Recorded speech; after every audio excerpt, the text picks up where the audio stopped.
Job ফাউন্ডেশনের ক্লাসে সকলকে স্বাগতম। আমরা আজ সেট অর্থের আরো একটি গুরুত্বপূর্ণ অঙ্ক সমাধান করব।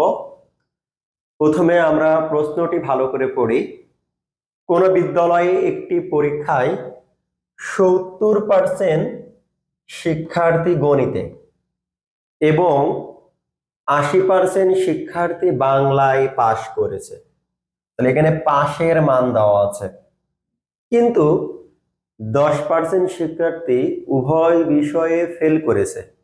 লক্ষ্য করো, আমার প্রথমে মান দেওয়া ছিল পাস, পরে দেওয়া আছে ফেল। পরে ফেল মানে উল্টো মান, এই উল্টো মানকে আমরা সংক্ষেপে নান বলি, নান।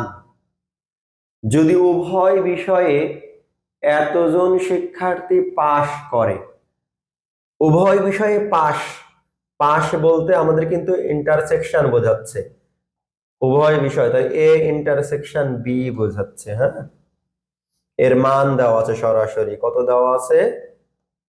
360। এই অংশটা আমরা এ বলতে পারি, এই অংশটাকে আমরা বি বলতে পারি। তবে ওই বিদ্যালয়ে কতজন শিক্ষার্থী পরীক্ষা দিয়েছে? তাহলে এখানে আমাদের কতজন শিক্ষার্থী পরীক্ষা দিয়েছে ক্যালকুলেশন করে দেখাইতে হবে। তাহলে আমরা ফর্মুলা জানি, number of A union B equal number of A যোগ number of B minus number of A intersection B যোগ নান।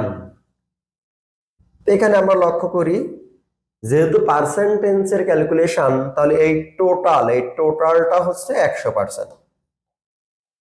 Number of A 70%, number of B 80%। তাহলে এখানে এই মানটাই তো আমাদের বের করতে হবে, মানে এর ক্যালকুলেশন কত পার্সেন্ট তাই। আর নান দেওয়া আছে কত পার্সেন্ট? 10%।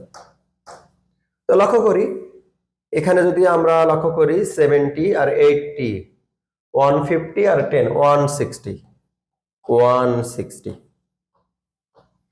এই 100% ডান সাইডে যে মাইনাস হবে, আর এই মাইনাস মানটা এদিকে এসে প্লাস হবে, তাই তো? এই অংশ যদি আমরা ক্যালকুলেশন করি তাহলে 60% হয়, মানে এই যে পাস করেছে উভয় বিষয়ে পাস 60%। আর এই 60% এর মান দেওয়া আছে আমাদের 360। 60% এর মান দেওয়া আছে 360। তাহলে 100% এর মান কত? তাহলে ওই যে 60% এর মান 360, তাই 60 দিয়ে ভাগ, আর 100% মানে মোট শিক্ষার্থী, তাহলে 100 দিয়ে গুণ। এটা হচ্ছে শর্টকাট। আমরা কিন্তু তোমাদের বেসিক থেকে শেখাচ্ছি, তোমরা তখন যখন পরীক্ষা অঙ্ক করো তবে শর্টকাট করবা।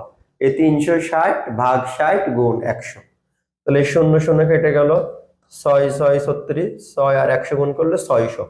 তাহলে আমাদের এই ঘ নাম্বার অপশন। তোমরা তোমাদের বেসিক থেকে শেখাচ্ছি, তোমরা পরবর্তীতে জাস্ট যখন অঙ্ক সমাধান করবে শর্টকাটে করবা, মুখে মুখে উত্তর হয়ে যাবে। তা আশা করি বুঝেছো। যদি ভালো লেগে থাকে অবশ্যই ক্লাসটি শেয়ার করবা এবং বন্ধুদেরকে মেনশন করবা। ইনশাআল্লাহ দেখা হবে আগামী কোনো ক্লাসে। আসসালামু আলাইকুম।